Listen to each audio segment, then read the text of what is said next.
नमस्कार स्टूडेंट्स, मैं सतपाल सिंह स्वागत करता हूं आप सभी का आपके अपने YouTube channel तर्कशील Punjab education Khubban पर। आज हम आपके सामने जो उदारवाद थ्योरी थी हमारी कॉन्सेप्ट वाइज हमने उसको क्लियर कर दिया था। उम्मीद करता हूं आप सभी बच्चों को क्या है वो समझ में आया होगा। अगर फिर भी कोई डाउट रह गया हो तो आपके जो डाउट्स हैं वो इस सेशन में क्लियर हो जाएंगे। इस सेशन में हम क्या करने वाले हैं, तो आज हम जितने भी एमसीक्यू बन सकते हैं तो वो सारे डिस्कशन करेंगे, और जो कभी आए हुए हैं एग्जाम्स में उनके ऊपर भी हम क्या है डिस्कशन जो अपनी जारी रखेंगे। ठीक है, तो क्वेश्चन कैसे आए हुए हैं, तो वन लाइनर क्वेश्चन मैं आपके सामने लेकर आया हूँ। जो हमारी लिबरलिज्म थ्योरी है उसके अंदर कैसे क्वेश्चन बने हुए हैं, कई बच्चों ने पूछा भी था। ठीक है, तो इसके अंदर मैं आपको हर एक चीज़ बताऊँगा। जैसे हम बात करें उदारवाद शब्द जो है, इस शब्द के ऊपर कैसे क्वेश्चन बन सकता है, तो ये अंग्रेजी भाषा का लिबरलिज्म शब्द से बना है, और लैटिन भाषा का शब्द है। उदारवाद जो लिबरलिज्म है ना, ये लैटिन भाषा का शब्द लीबर से बना है, और लीबर का मतलब होता है उदार और स्वतंत्र। ठीक है, ये यहाँ से क्वेश्चन बने तो आप यहाँ से क्लियर कर सकते हो। फिर उसके बाद अगर देखा जाए तो जो उदारवाद है, ये उदारवाद जो है ना, इस उदारवाद के ऊपर बात की गई है भी पुनर्जागरण तथा धर्म सुधार की उपज जो है ना वो इसको माना गया है। देखो, पहले पुनर्जागरण हुआ, फिर उसके बाद धर्म सुधार हुआ था, और इनकी उपज जो माना गया है वो उदारवाद को माना गया है। अच्छा, उदारवाद जो है ना हमारा, इस उदारवाद का जो केंद्र बिंदु है वो मनुष्य है। ठीक है, उदारवाद का जो केंद्र बिंदु लिया गया है वो किसको माना गया है, तो वो मनुष्य को माना गया है। राज्य का निर्माण जो है ना वो मनुष्य के लिए हुआ है, ना कि मनुष्य का जन्म राज्य के लिए हुआ है। ठीक है, तो ये उदारवाद की जो बेसिक थ्योरी वो क्या बोलती है, तो वो बोलती है भी जो राज्य है ना उसका निर्माण जो है वो मनुष्य के लिए हुआ है। उदारवाद के ऊपर हमने दो बातें की, एक तो ये मनुष्य को केंद्र मानता है, और दूसरा मानता है जो मनुष्य है उसके लिए राज्य बना है। ठीक है, ना कि मनुष्य जो है वो उसके राज्य के लिए बना है। ठीक है, अच्छा, उदारवाद ने क्या है व्यक्ति को साध्य माना है तथा राज्य को साधन कहा है। मतलब जो व्यक्ति है ना उसको क्या है इन्होंने एम मान लिया है, एम। ठीक है, ये एम मान लिया है, गोल मान लिया है। इसको समझ लेना। जैसे हम बोल देते हैं ना अपना भी आपका एम क्या है, वैसे क्या है ये जो उदारवाद है इसने अपना इसको क्या है व्यक्ति को एम मानना है तथा राज्य को क्या है साधन कहा है। ठीक है, कभी भी पूछ सकते हैं। उदारवाद के अनुसार व्यक्ति क्या है, तो वो है एक साध्य, और जो स्टेट है वो क्या है, तो वो एक है सोर्स। ठीक है, एक एम है, एक उस एम को कंप्लीट करने के लिए सोर्स है। अच्छा, हैकर, ये एक ऐसे विद्वान है, हैकर की एक पुस्तक है जिसका नाम है पॉलिटिकल थ्योरी। ठीक है, पॉलिटिकल थ्योरी उनकी एक बुक है जिसमें क्या है उन्होंने चार प्रमुख धारणाओं का उल्लेख किया है जो उदारवाद की मानी जाती हैं। ठीक है, उदारवाद की चार प्रमुख धारणाओं का उसने उल्लेख किया है, किसने, हैकर ने। कौन सी पुस्तक, पॉलिटिकल थ्योरी में। मुक्त बाजार उदारवाद, काल्पनिक उदारवाद, लोकतांत्रिक उदारवाद और सुधारवादी उदारवाद। ठीक है, तो ये चार जो खूबियां हैं, कभी भी क्वेश्चन बने हैकर ने उदारवाद की कौन सी चार खूबियां बताई हैं, तो वो ये चार बताई हैं। मुक्त व्यापार, काल्पनिक उदारवाद, लोकतांत्रिक उदारवाद और सुधारवादी जो उदारवाद लिया जाता है। क्वेश्चन बनाने वाले ने क्या है इनमें से आपको तीन दे देनी है, एक कोई और दे देगा, पूछ लेगा इनमें से कौन सी है और कौन सी नहीं है। ठीक है, तो वो ऐसे भी क्वेश्चन बन सकता है। तो ये सारी चीज़ आप ये याद रखोगे। उसके बाद अगर एक विद्वान है जिनका नाम है जॉन लॉक, जॉन लॉक को क्या है इसका पिता माना गया है, किसका, उदारवाद का। ठीक है, तो ये हमारा इसके वन लाइनर क्वेश्चंस के अंदर हम करके जा रहे हैं। और अगला जो क्वेश्चन हमारा आया है उसके अंदर अगले फैक्ट जो हमने जानने हैं, प्रथम उदारवादी जो क्रांति है, प्रथम उदारवादी जो क्रांति है ये कब हुई थी, तो ये हुई थी 1688 में। और कहाँ पर हुई थी, तो इसकी जो धरती है जहाँ पे हुई है वो है इंग्लैंड, और इंग्लैंड की ये जो उदारवादी प्रथम क्रांति है इसको जाना जाता है गौरवपूर्ण क्रांति। गौरवपूर्ण क्रांति एक ऐसी क्रांति है जिसके अंदर क्या है राजा जो था ना उसके अधिकारों को लिमिट कर दिया गया था, और जनता जो थी या जो प्रजा थी उसके अधिकारों को क्या है एक्सटेंड कर दिया गया था। ठीक है, तो ये गौरवपूर्ण क्रांति थी। और इंग्लैंड को ही उदारवाद का क्या बोल सकते हैं हम, घर कहा जाता है, क्योंकि उदारवाद की शुरुआत जो हुई है वो कहाँ से हुई है, तो इंग्लैंड से हुई है। ठीक है, उसके बाद आगे चलते हैं। उदारवाद का जो जन्म है, उदारवाद का जन्म जो है ना वो जॉन लॉक के विचारों से नहीं हुआ, वो किसके विचारों से हुआ है, तो टॉमस हॉब के। मैंने आपके थ्योरी में बताया था अभी, सबसे पहले जो विचार दिया था ना उदारवाद का, भूत किसने दिया था, हॉब्स ने। लेकिन क्या है, इसके विचार को नकार दिया गया था जनता के द्वारा, ठीक है। अच्छा, उदारवाद का जो स्पष्ट रूप जगह प्रमाण मिलता है, जो इसका स्पष्ट रूप है उसका प्रमाण जो है वो कहाँ मिलता है, उसका जो हमें एविडेंस मिलते हैं वो कहाँ से, तो वो मिलते हैं हमें जॉन लॉक की जितनी भी रचनाएं हैं उनके अंदर से, ठीक है। अच्छा, फिर उसके बाद अगर बात की जाए जो जॉन लॉक है, जॉन लॉक की व्यक्ति की इन्होंने बोला है भी, जॉन लॉक का कथन है, क्या है, आपसे कथन दे के पूछा जा सकता है किस विद्वान का है, तो वो भी आप याद रखोगे। जॉन लॉक ने बोला था कि व्यक्ति की प्रमुख विशेषता उसका उपयोगितावाद दृष्टिकोण है, ठीक है। व्यक्ति की जो प्रमुख विशेषता है ना वो क्या है, तो उसका उपयोगितावाद का दृष्टिकोण है, ठीक है। ये उनके शब्द हैं। अच्छा, उसके बाद बोला जाए तो बाध्यकारी राज के हस्तक्षेप को रोकने के लिए व्यक्ति के अधिकारों का सिद्धांत किसने प्रस्तुत किया था, तो जॉन लॉक ने। अब इसमें देखो, बाध्यकारी राज क्या होता है, जो सबसे ज़्यादा आप बोल सकते हैं लिमिटेशंस जहाँ बाउंडेशन लगाए किसी चीज़ पर, तो उसको बोला जाता है बाध्यकारी या हस्तक्षेप को बाध्यकारी राज। और इसके राज्य के हस्तक्षेप को रोकने के लिए व्यक्ति के अधिकारों का सिद्धांत किसने प्रस्तुत किया था, तो वो किया था हमारे जॉन लॉक ने, ठीक है। ये जॉन लॉक का एक कार्य है जो इन्होंने क्या है अपना विचार दिया भी, क्या है जो बाध्यकारी राज है उसको क्या है आप बोल सकते हैं भी व्यक्ति के अधिकारों से ज़्यादा प्रमुखता जो है नहीं देनी चाहिए। अच्छा, अगला है जॉन लॉक व्यक्ति के प्राकृतिक अधिकारों पर बल देता है। जॉन लॉक जो है ना ये व्यक्ति के प्राकृतिक अधिकारों पर बल देते हैं, और ये इन्होंने कितने प्रकार के बताए हैं, तो 3 प्रकार के हैं, जीवन का अधिकार, स्वतंत्रता का अधिकार और संपत्ति का अधिकार, ठीक है। उसके बाद ये जो जॉन लॉक है ना हमारे, जॉन लॉक को क्या है, इनका एक विचार है, इन्होंने ये भी विचार दिया है भी व्यक्ति को ना उतनी ही संपत्ति रखनी चाहिए, इतनी ही संपत्ति रखनी चाहिए जितनी क्या है उसका वो सदुपयोग कर सके, ठीक है।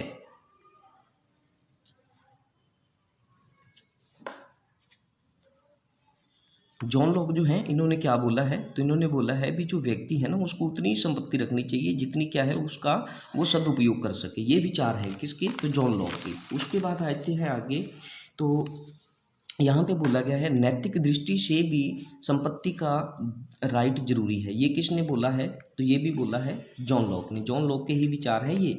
जॉन लॉक कोई पितामह माना गया है तो काफ़ी विचार दिए उन्हें। नैतिक दृष्टि से ही संपत्ति का राइट जो है ना वो उसकी जो नैतिक दृष्टि से देखा जाए ना तो वो एक संपत्ति का जो राइट है ना वो क्या है जरूरी है व्यक्ति के लिए, और ये जॉन लॉक का विचार है, ठीक है। उसके बाद राज्य की उत्पत्ति लोगों का एक सामाजिक समझौता है। ये विचार किसका है, राज्य की उत्पत्ति लोगों का एक सामाजिक समझौता है, तो ये भी जॉन लॉक का विचार है, ठीक है। हर एक विचार को बड़े ध्यान से संजीदगी से आपने समझना है। प्राचीन उदारवाद, क्लासिकल उदारवाद, शास्त्रीय उदारवाद का जो उपनायक माना गया है वो किसे माना गया है, तो वो एडम स्मिथ को माना गया है, ठीक है। वो एडम स्मिथ को माना गया, और इनकी एक बुक है वेल्थ ऑफ नेशन जो 1776 में लिखी थी इन्होंने, ठीक है। उसके अंदर ये सारा इनके बारे में बताया गया है। अब क्वेश्चन बना हुआ है किस विचारक ने लॉ के प्राकृतिक, ये क्वेश्चन है किस विचारक ने जॉन लॉक के प्राकृतिक अधिकारों के सिद्धांतों का खंडन करते हुए उपयोगितावाद के अनुभवमूलक आधार पर व्यक्तिवादी उदारवादी दृष्टिकोण की पुष्टि की है, ठीक है। तो यहाँ पे देखो स्टेटमेंट को समझना, किस विचारक ने लॉक के प्राकृतिक अधिकारों के सिद्धांतों का खंडन करते हुए उपयोगितावाद के अनुभवमूलक आधार पर व्यक्तिवादी उदारवादी दृष्टिकोण की पुष्टि की है, तो वो है हमारे बेंथम, ठीक है। किस विचारक ने उपयोगितावाद के सिद्धांत के सहयोग से उदारवाद के सिद्धांत का समर्थन किया है, ठीक है। देखो कितना अच्छा क्वेश्चन बना है। किस विचारक ने उपयोगितावाद के सिद्धांत के सहयोग से उदारवाद के सिद्धांत का समर्थन किया है, मतलब उदारवाद का समर्थन किया है लेकिन किस सिद्धांत के साथ किया है, तो उपयोगितावाद के सिद्धांत के साथ। तो वो किसने किया है, तो वो भी हमारे बेंथम ने किया है, ठीक है। तो ये कुछ बातें थी इनके बारे में। अगला जो है हमारा, इसके अंदर भी हमारे 1 लाइनर क्वेश्चंस चल रही हैं, और इसके अंदर देखते हैं क्या है, कौन से क्वेश्चन हमसे पूछे जा सकते हैं या क्या हैं। देखो, सामाजिक उदारवाद के समर्थक कौन है, सामाजिक उदारवाद के समर्थक कौन है, किसको माना गया है, तो वो माना गया है हॉब हाउस को, ठीक है, वो हॉब हाउस को माना गया है। अब ये विचार है, राज्य स्वयं साध्य नहीं है, राज्य जो है ना वो एक उद्देश्य नहीं है बल्कि एक उद्देश्य का साधन है, मतलब एक एम का वो सोर्स है, ठीक है। ये किसका विचार है, तो ये हॉब्स का विचार है। हॉब्स के विचार के अनुसार राज्य जो है ना वो एम नहीं है, साध्य नहीं है, बल्कि एक साध्य का साधन है, ठीक। राज्य का उद्देश्य व्यक्ति का नैतिक विकास है, ये किसने बोला है, तो ये मॉस्की ने बोला है, ठीक है। राज्य जो है उसका परम उद्देश्य जो है ना वो व्यक्ति का नैतिक विकास है, वो किसका विचार है, तो ये मॉस्की का विचार है। कौन सा विचारक ब्रिटिश उदारवाद तथा जर्मन आदर्शवाद का मिला जुला प्रतिनिधित्व करता है, तो ये है हमारे टी.एच. ग्रीन। दोबारा से क्वेश्चन पढ़ो, कौन सा विचारक ब्रिटिश उदारवाद तथा जर्मन के आदर्शवाद का मिला जुला प्रतिनिधित्व करता है, तो वो है हमारे टी.एच. ग्रीन। इनके बारे में इन्होंने थ्योरी भी दी थी, हमने जो वो इसका कॉन्सेप्ट समझा है पूरा उदारवाद का, उसके अंदर मैंने इस बात की पूरा व्याख्या की हुई है, ध्यान से आप देख सकते हो, ठीक है। किस विचारक ने विधि शास्त्र को राजनीति से अलग करने का प्रारंभ किया था, तो वो थे हमारे बेंथम, ठीक है। विधि शास्त्र से मतलब जो कानूनों को क्या है राजनीति से अलग करने का जो कार्य किया है वो प्रारंभ किया किसने किया है, तो वो बेंथम ने किया है, बेंथम। न्यूनतम शासन व सीमित राज्य पर बल दिया है, किसने, हर्बर्ट स्पेयर ने। याद रखना इसको, हर्बर्ट स्पेयर है ना, इन्होंने मुख्य रूप से क्या है न्यूनतम शासन करने वाली स्टेट और सीमित अधिकारों वाली जो राज्य, न्यूनतम शासन व सीमित राज्य पर बल दिया है, मतलब ऐसा राज्य जो कम से कम हस्तक्षेप करे, कम से कम शासन करे, ठीक है, उसका जो है इन्होंने समर्थन किया है।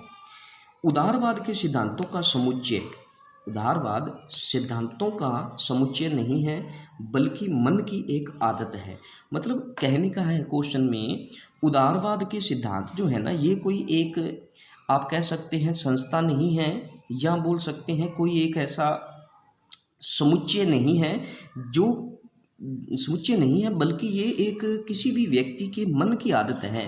अब देखो उदारवाद के अंदर क्या है, व्यक्ति की स्वतंत्रता पर बात की गई है, तो कौन सा व्यक्ति है जो वो नहीं अपना स्वतंत्र होना चाहेगा, तो सारे स्वतंत्र होना चाहते हैं, तो इसीलिए बोला गया है भी जो स्वतंत्र होना चाहता है ना, तो वो क्या है उदारवादी सिद्धांतों का समुच्चय जो है वो मन की आदत है, एक उदारवादी को समुच्चय नहीं है, ठीक है, इसकी बात बोली गई है, लॉस्की के अनुसार है ये शब्द।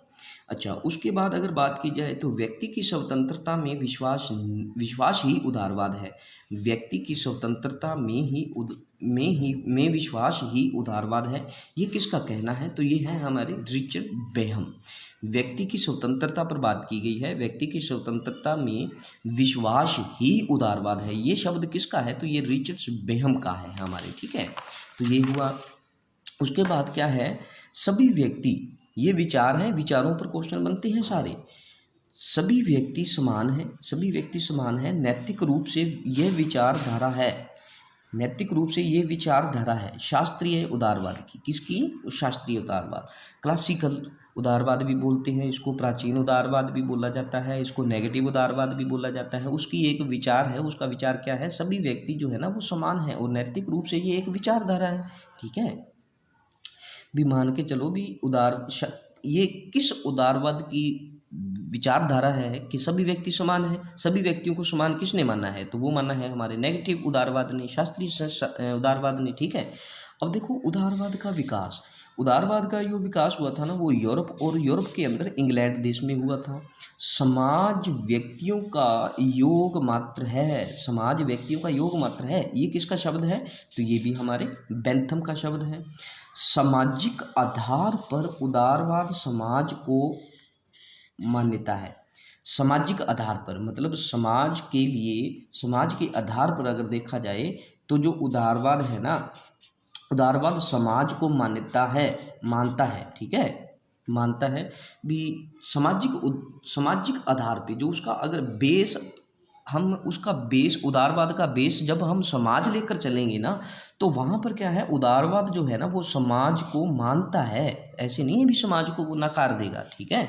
और ये क्या है, ये एक कृत्रिम संस्था है, किसने बोला है, तो ये बात किसकी आती है? तो ये बात आती है हमारे समाजवाद, सामाजिक उदारवाद में। सामाजिक उदारवाद में क्या बात बोली गई है भी? सामाजिक आधार पर क्या है, उदारवाद समाज को मानता है और ये एक कृत्रिम संस्था है। कौन? तो राज्य। ठीक है। लिबरलिज्म नामक संस्था, लिबरलिज्म जो एक नामक रचना है, नामक रचना ये किसने लिखी है? तो ये लिखी गई है एल.टी. हॉबहाउस के द्वारा, एल.टी. हॉबहाउस के द्वारा। और ग्रीन ने आदर्शवाद को सभ्य तथा उदारवाद को सामाजिक बनाया है। ठीक है। ग्रीन ने आदर्शवाद को सभ्य तथा उदारवाद को सामाजिक बनाया है। ये टी.एच. ग्रीन की बात की है। टी.एच. ग्रीन ने क्या किया है? आदर्शवाद को और उदारवाद को मिलाकर क्या है? सामाजिक बनाया है। ठीक है। तो ये किसका कहना है? तो ये है वेपर का कहना। हमने पीछे पढ़ा था भी ग्रीन जो थे उन्होंने इंग्लैंड के उदारवाद और यूरोप के उदारवाद और जर्मन के आप बोल सकते हैं आदर्शवाद को मिलाकर जो मिला जुला कॉन्सेप्ट दिया था, वो किसने दिया था? तो टी.एच. ग्रीन ने। और वहीं पर बात वेपर बोल रहे हैं भी जो ग्रीन है ना, उन्होंने क्या कर दिया है? आदर्शवाद को सभ्य तथा उदारवाद के उसको सामाजिक बता दिया है इन्होंने। ठीक है। ये वेपर का कहना है। नव दक्षिणापंथ क्या है? नव दक्षिणापंथ क्या है? तो ये नव उदारवाद को ही बोला गया है। ठीक है। नव दक्षिणापंथ क्या है? तो ये नव उदारवाद को ही बोला गया है। उदारवादी विचार ने साम्यवादी विचार को हराया था। उदारवादी विचारों ने साम्यवादी विचारों को हराया था। ये किस काल की बात है? तो ये शीत युद्ध के बाद की बात है। ठीक है। शीत युद्ध के बाद क्या हुआ? उदारवादी विचारधारों ने सामंतवादी विचारधारा को क्या है, या विचारों को हरा दिया था। उसके बाद देखा जाए परंपरागत उदारवादी मान्यताओं को स्वतमूलक किसने कहा है? उदारवादी परंपरागत उदारवादी या प्राचीन उदारवादी मान्यताओं को स्वतमूलक किसने बोला है? तो वो बोला है मैकफर्सन ने। स्वतमूलक मतलब है अपने आप में, आप कह सकते हैं इंडिविजुअल जो है वो खुद अपना अच्छा बुरा देख सकता है। इस बात को ये मान्यता जो है देता है स्वतमूलक। तो ये आज के लिए हमारा इतने ही क्वेश्चन हम करेंगे और नेक्स्ट क्वेश्चन जो है वो हम अपने नेक्स्ट पार्ट में लेके आएंगे। दोस्तों मिलते हैं फिर नेक्स्ट लेक्चर में। धन्यवाद। नमस्कार स्टूडेंट्स, मैं सतपाल सिंह स्वागत करता हूं आप सभी का आपके अपने YouTube channel तर्कशील Punjab education Khubban पर। आज मैं आपके सामने अपना फर्स्ट लेक्चर लेके आ रहा हूं जो ईटीटी कैडर की जो पोस्टें आई हुई हैं उसमें साइंस से रिलेटेड रहेगा। मैं आपको यहां पे बेसिक्स कुछ क्वेश्चंस करवाऊंगा और एक ही क्वेश्चंस के अंदर आपको बहुत सारे फैक्ट्स जो हैं वो जानने को मिलेंगे। तो आइए दोस्तों करते हैं स्टार्ट हम अपना पहला क्वेश्चन। नाम क्वेश्चन में लिखूँगा, आंसर भी उसके साथ में लिखूँगा, आपने सिर्फ उसको समझना है। ठीक है। पहला क्वेश्चन है हमारा, इसमें पूछा गया है जैसे मान के चलो इथेनॉल का अधिक सेवन, इथेनॉल का अधिक सेवन से कौन सा अंग प्रभावित होता है? अब ये जो क्वेश्चन मैंने आपको लिखा है ये क्वेश्चन पूछा गया है सीधा डायरेक्टली क्वेश्चन ऐसे ही पूछा गया है भी